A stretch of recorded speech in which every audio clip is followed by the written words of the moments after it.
बच्चों, आज हम पढ़ेंगे एनसीईआरटी की क्लास 8th की हिंदी की पाठ्य पुस्तक जिसका नाम है बसंत भाग 3। इस पुस्तक का 5वां पाठ है और जिसका शीर्षक है चिट्ठियों की अनूठी दुनिया। इस पाठ को लिखा है अरविंद कुमार सिंह जी ने। तो आइए देखते हैं इस पाठ में लेखक हमें चिट्ठियों के बारे में और चिट्ठियों की दुनिया के बारे में क्या कुछ बता रहे हैं। तो आइए शुरू करते हैं आज का ये वीडियो।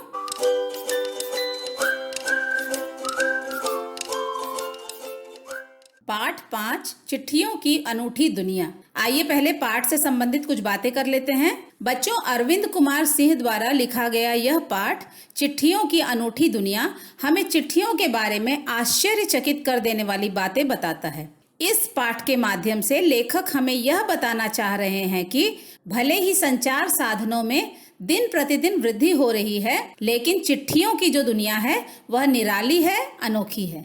आज के समय में एसएमएस, मोबाइल, टेलीफोन, ईमेल का चाहे कितना भी लोग प्रयोग करें, लेकिन चिट्ठियों से मिलने वाला अपनापन कुछ अलग ही होता है और चिट्ठियां ही हमेशा सर्वश्रेष्ठ मानी जाती हैं। तो बच्चों, जैसा कि इस पाठ के बारे में लेखक हमें बता रहे हैं कि चिट्ठियों का जो महत्व है वो पहले भी था और आज भी है। भले ही आज हम लोगों ने बहुत सारी और चीज़ों का आविष्कार कर लिया है, जैसे कि एसएमएस, मोबाइल, टेलीफोन, ईमेल, इनके द्वारा भी हम अपने प्रियजनों से बातें कर सकते हैं, उन्हें देख सकते हैं, लेकिन फिर भी जो चिट्ठियों का जो महत्व है वो इनसे कम नहीं होता। और आज भी अगर देखा जाए तो चिट्ठियों को ही सबसे अच्छा माना जाता है। तो आइए देखते हैं आगे इस पाठ के बारे में लेखक हमसे क्या कह रहे हैं। अब लेखक कह रहे हैं कि पत्रों की दुनिया अजीबोगरीब होती है, लेकिन उसकी उपयोगिता शुरू से ही मनुष्य के जीवन में बनी हुई है। पत्रों में जो अपनापन होता है वह दुनिया के किसी भी आधुनिक संचार साधनों में हमें नजर नहीं आता। पत्रों का महत्व किसी भी आधुनिक संचार साधन जैसे एसएमएस, मोबाइल फोन, ईमेल आदि से कम नहीं आंका जा सकता। कुछ ऐसे क्षेत्र हैं जैसे कि राजनीति, साहित्य तथा कला में पत्रों का सबसे ज्यादा महत्व होता है, क्योंकि इन सभी क्षेत्रों में लिखित प्रमाणों पर ही काम किया जाता है। हम यह भी कह सकते हैं कि कभी कभी यह पत्र कई सारे विवाद और नई घटनाओं का कारण भी बन जाता है। मानव सभ्यता के विकास में पत्रों की महत्वपूर्ण भूमिका मानी गई है, क्योंकि उस समय संदेश पहुंचाने का एक ही माध्यम था और वह था पत्र। तो बच्चों, जैसा कि पत्र के बारे में लेखक हमें बता रहे हैं कि पत्रों की जो दुनिया होती है वो बहुत ही अजीब होती है, लेकिन इसका जो इम्पोर्टेंस है वो हमेशा मनुष्य के जीवन में बनी हुई है। अगर हमें अपने किसी प्रियजन का पत्र मिलता है तो हमारे लिए वो पत्र ही नहीं होता, बल्कि वह प्रेम होता है जो पत्र के रूप में हमें मिलता है।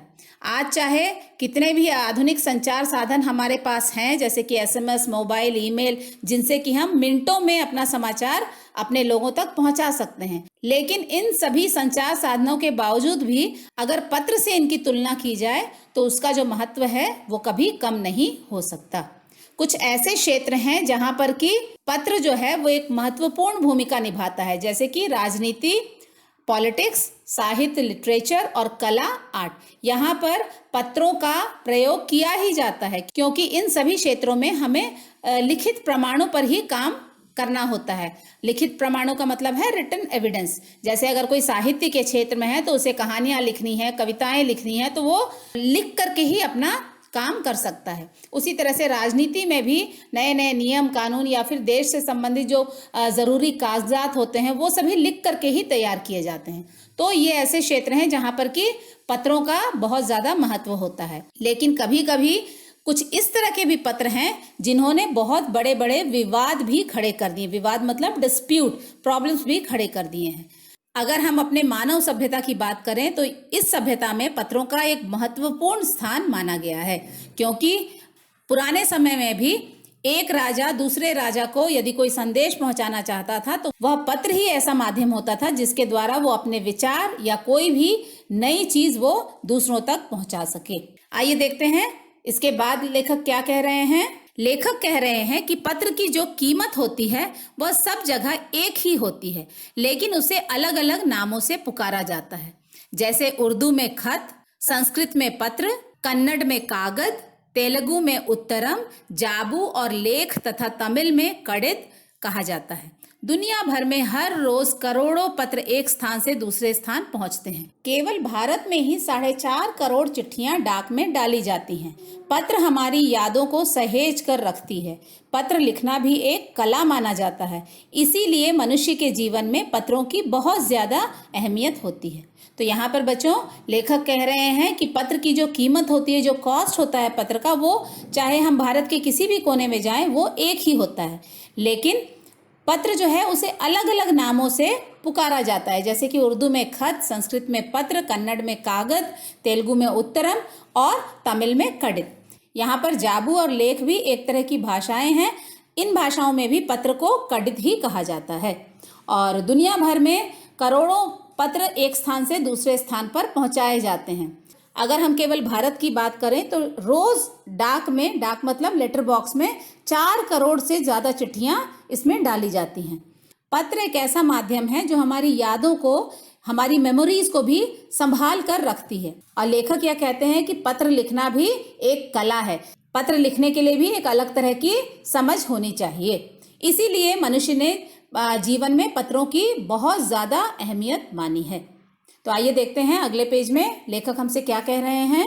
पंडित जवाहरलाल नेहरू ने सन 1953 में एक बात बिल्कुल सही कही थी कि हजारों सालों तक संचार का साधन केवल मनुष्य या फिर तेज दौड़ने वाले घोड़े ही होते थे और इन मनुष्य को हरकारे कहा जाता था।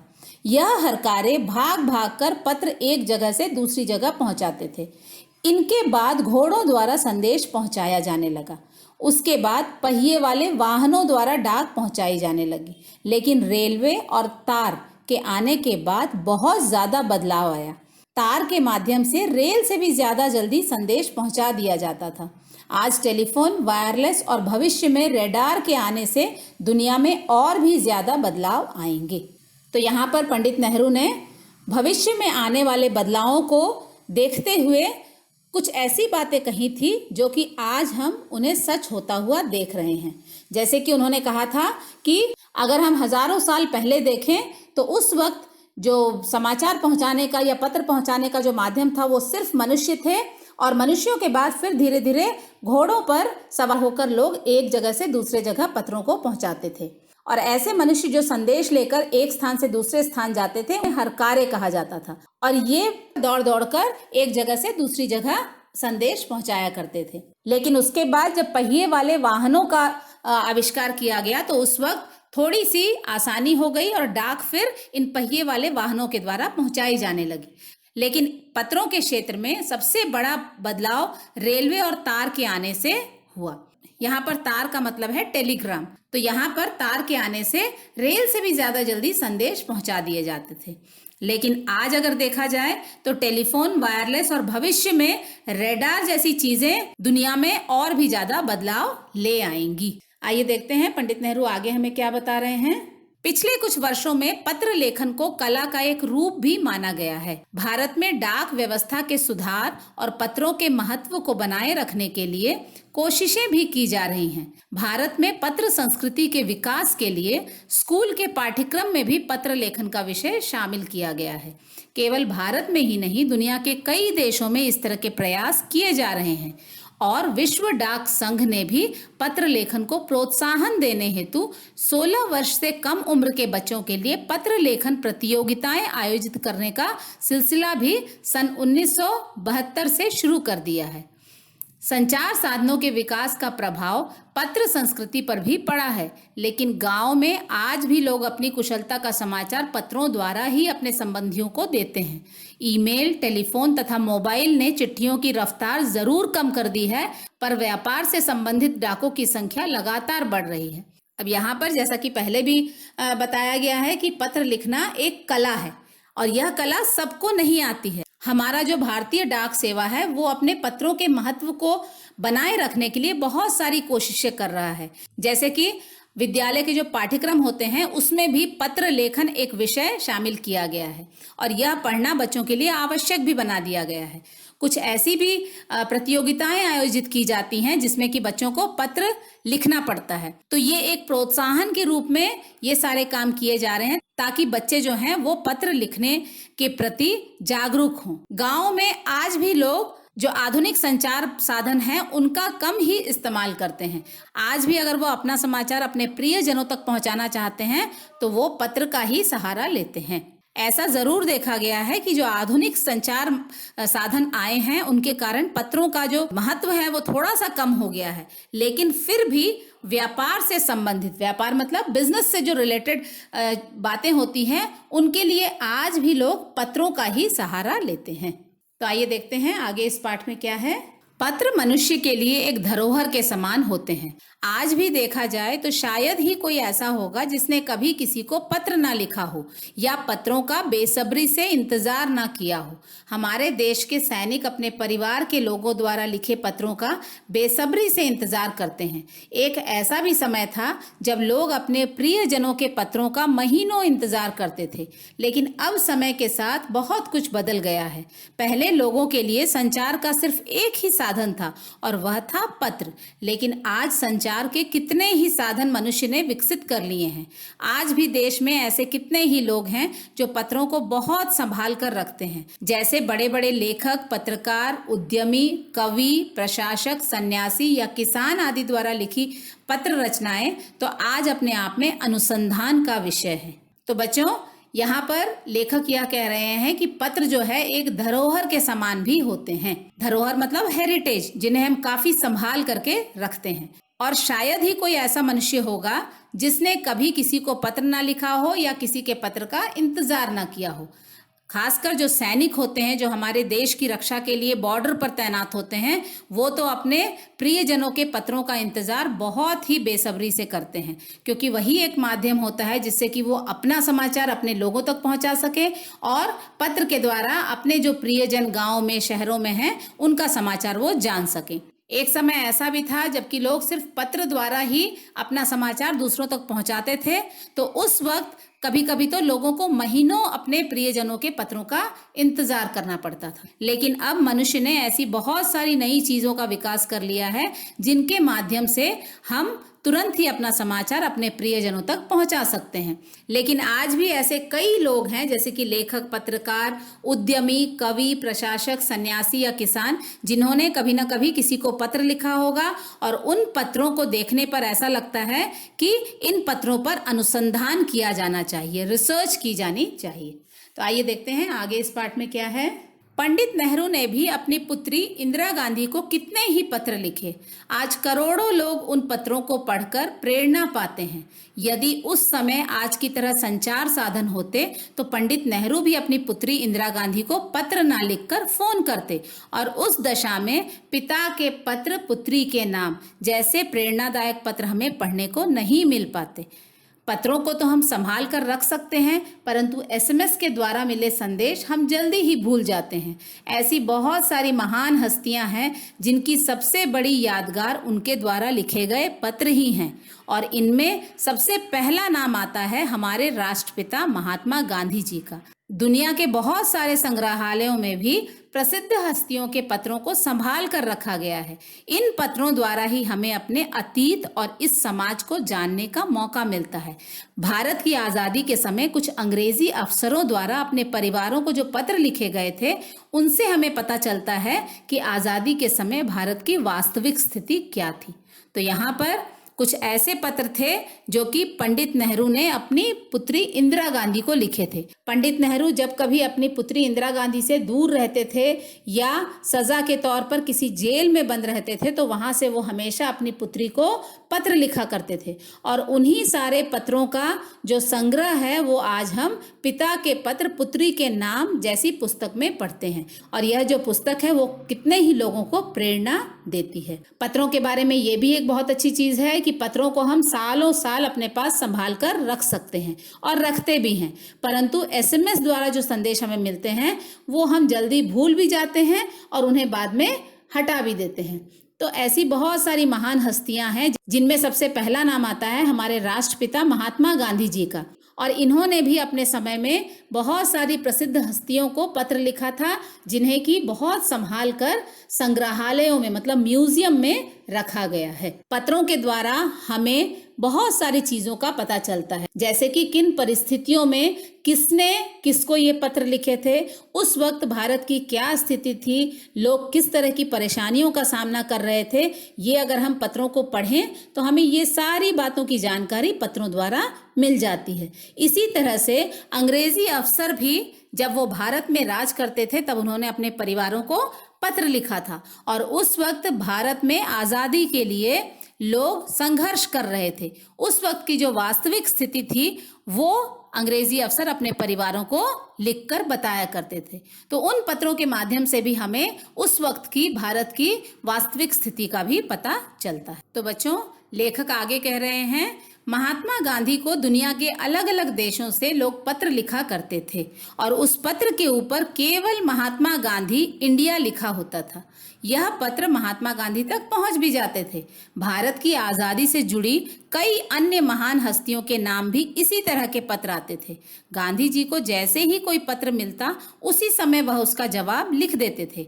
जवाब लिखते लिखते जब उनका दाहिना हाथ दर्द करने लगता तो वह बाएं हाथ से पत्र लिखने में जुट जाते। महात्मा गांधी और कई महान हस्तियों द्वारा लिखे गए पत्र आज भी लोगों के पास धरोहर के रूप में संभाल कर रखे हुए हैं। कई लोग तो उन पत्रों को फ्रेम करवाकर दीवारों पर सजा देते हैं।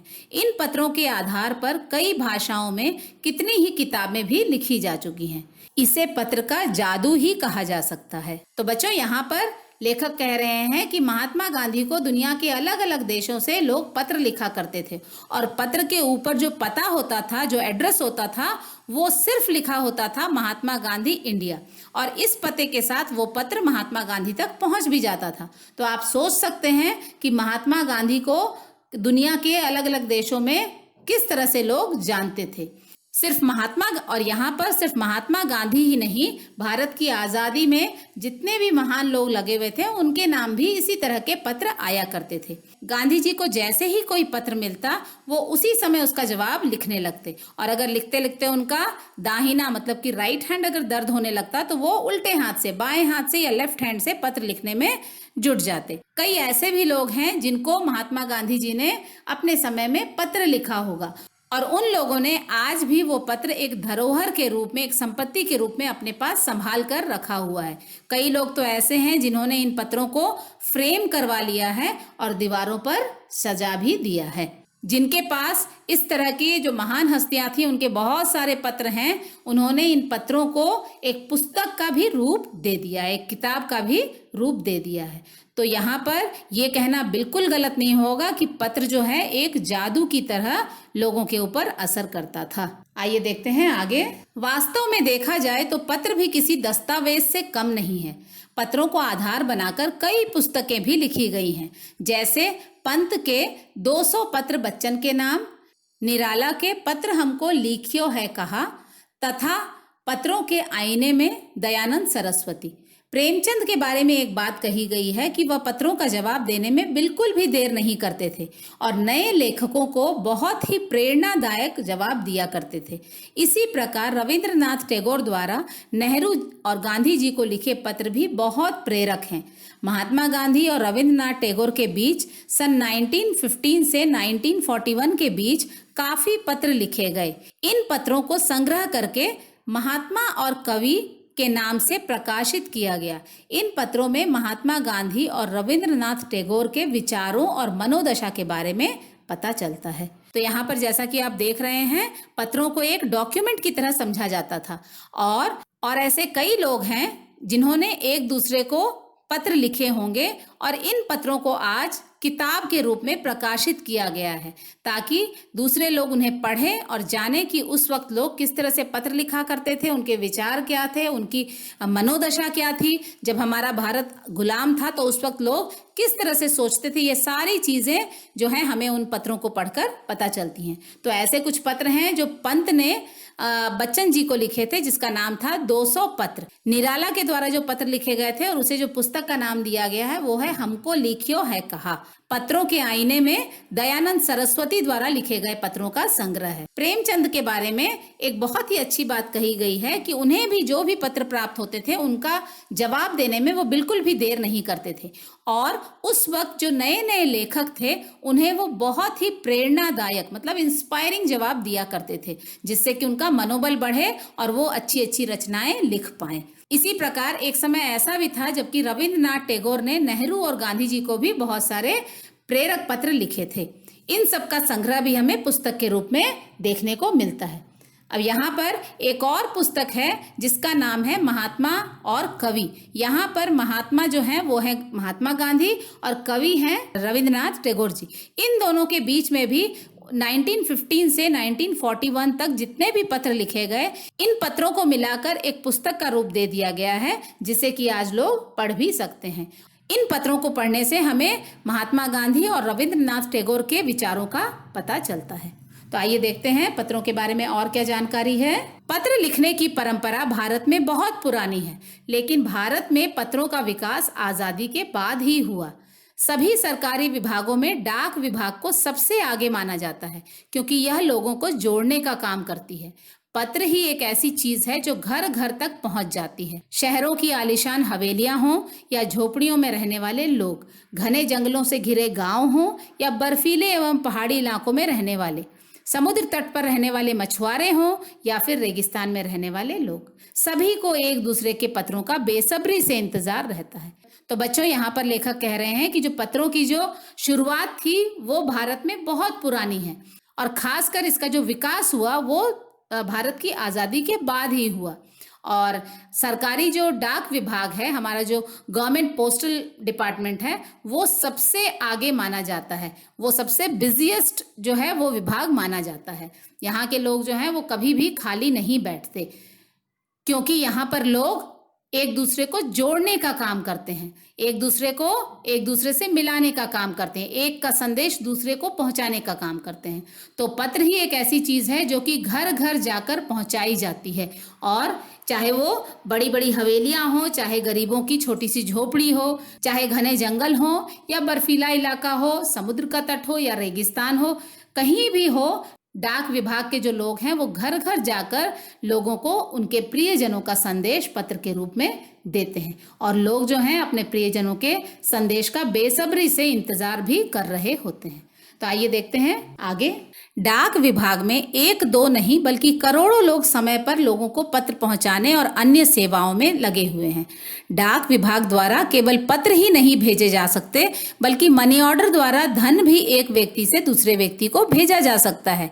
चाहे कोई भी इलाका हो, जहां भी लोग बसते हैं वहां डाक व्यवस्था अवश्य होती है और लोग इसका लाभ भी उठाते हैं।